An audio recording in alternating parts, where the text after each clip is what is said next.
I'm going to read to you right now a little bit more of this passage in Isaiah 42 because it is so exciting. It's so encouraging. And when you read the Old Testament, I encourage you to notice where it is talking about the Messiah, where God's saying, I have chosen my king, or here is the servant I have chosen, or wherever you recognize that it's a prophecy about Jesus that he fulfilled in his life. Don't just read those few verses that may be popular. Look at the whole chapter, because it's going to start to tell you about the details of the administration of the Christ. And it's going to give you hope. When you watch the news and you see everything that's wrong and there's no way that it seems like we can fix it, the more we try to fix it, the more out of balance it gets, there is hope. That's why we have a Messiah. And that's what we have to be so excited about. This is not just going to be a religious movement. This is a takeover of planet Earth by a really, really good king. It says, here is my servant whom I uphold, my chosen one in whom I delight. I will put my spirit on him, and he will bring justice to the nations. He will not shout or cry out or raise his voice in the streets. A bruised reed he will not break, and a smoldering wick he will not snuff out. In faithfulness he will bring forth justice. He will not falter or be discouraged till he establishes justice on the earth. In his law, the islands will put their hope. This is what God the Lord says. He who created the heavens and stretched them out, who spread out the earth and all that comes out of it, who gives breath to its people and life to those who walk on it. I, the Lord, have called you in righteousness.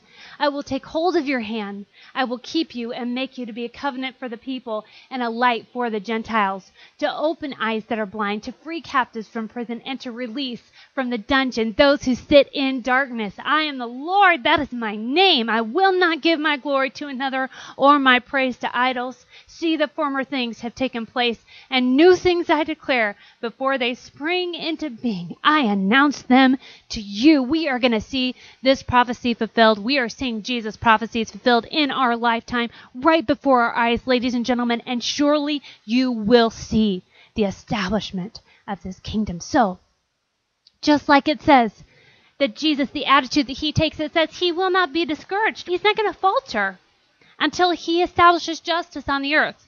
Whenever you look at the world, don't be discouraged and don't falter. Don't lose your faith.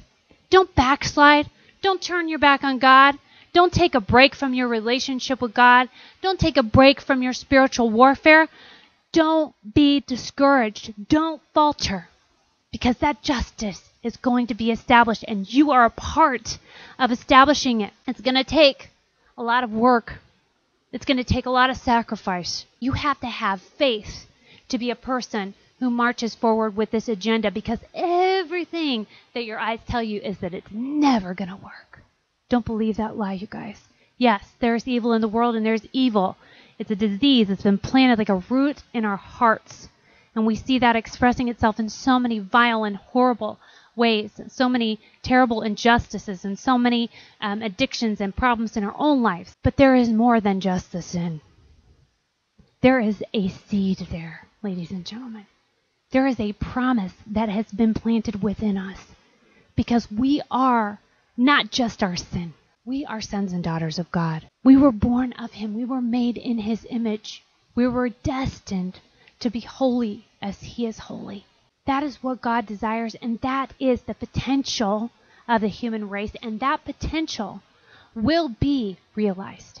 Jesus is going to bring that kingdom in, and he's going to teach us how to live in peace with one another. King Solomon in the Old Testament, he had an all-surpassing wisdom, and people will come from all over to hear him speak, to hear his wisdom. We can think of all of the wise people that have marched through human history and how they inspire us and how amazing their wisdom was, but it's nothing compared to the wisdom of Christ. His wisdom will bring about peace on the earth. It says that they'll beat their swords into plowshares. It says he's going to judge between the nations, and he's going to settle disputes between the nations.